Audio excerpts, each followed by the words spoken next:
Wow, just like how big they are now. Just over 4 weeks. Loving life. That black boy there, well, that black one, that's a boy, I know.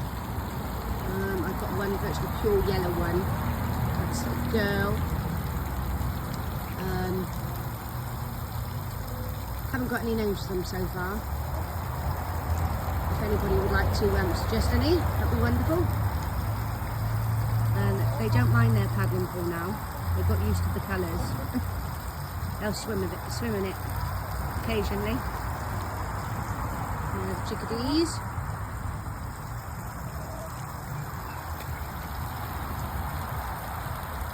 I think they love it. So I'm going to name one Jemima. Obviously Jemima Puddle Duck. Suggestions?